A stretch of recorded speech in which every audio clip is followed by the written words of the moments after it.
Hello, everyone. Welcome to the NewsBrowse News broadcast.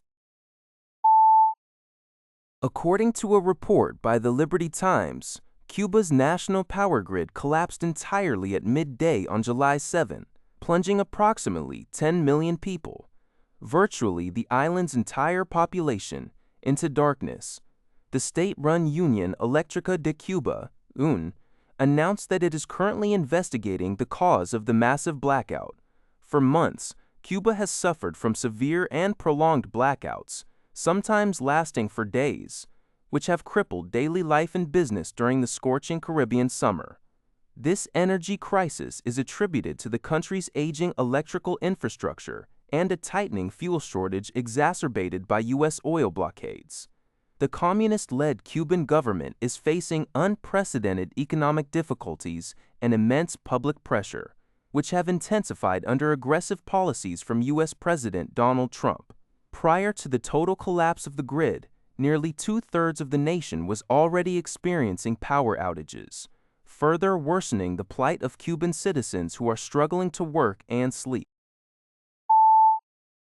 According to Al Jazeera, Brazilian presidential hopeful Flavio Bolsonaro, the son of former President Jair Bolsonaro, has petitioned the Trump administration to delay proposed 25% tariffs on Brazilian goods until after the country's general election in October 2026. Flavio, currently a right-wing senator, is attempting to counter allegations from President Luiz Inácio Lula da Silva that the Bolsonaro family actively lobbied Washington to impose the trade penalties.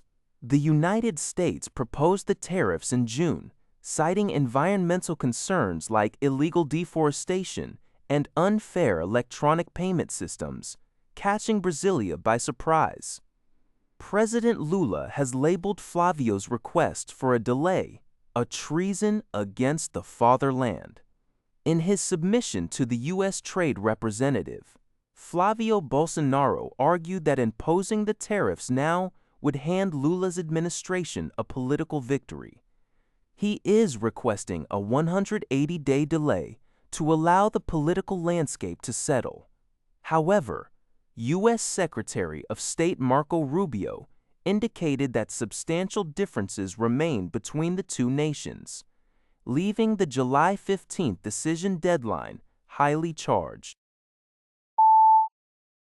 According to Al Jazeera, NATO Secretary General Mark Rutte has demanded that alliance members present clear, concrete, and credible plans to meet defense spending targets. Speaking in Ankara ahead of the alliance's two-day annual summit, Rutte emphasized the urgency of the request as the United States looks to scale down its security role in Europe.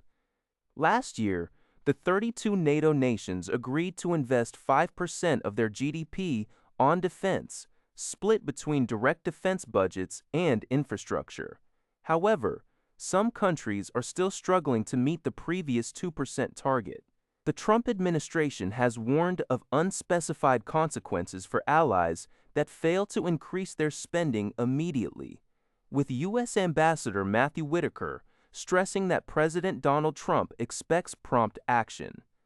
In a show of compliance, the Netherlands announced it will unveil over 3 billion euros in concrete defense partnerships, including air defense agreements with Belgium and naval plans with Britain. According to a report by Engadget, Google has quietly updated its data collection practices to use media uploaded to its various search tools for training its generative AI models. This newly expanded data harvesting includes images, files, and audio or video recordings submitted through services like Google Lens, Google Translate, and Google Voice Search. However, Google Photos remains unaffected for now. All users are automatically opted in by default as tech companies face a growing shortage of high-quality data to feed their algorithms. Fortunately, users who prefer not to have their personal uploads analyzed can easily opt out. To disable this tracking, users must navigate to Google's Search Services history page and uncheck the Save Media option. Then verify that data saving is turned off on the search service's personalization page. That's all for this video. Thank you for watching. See you in the next video.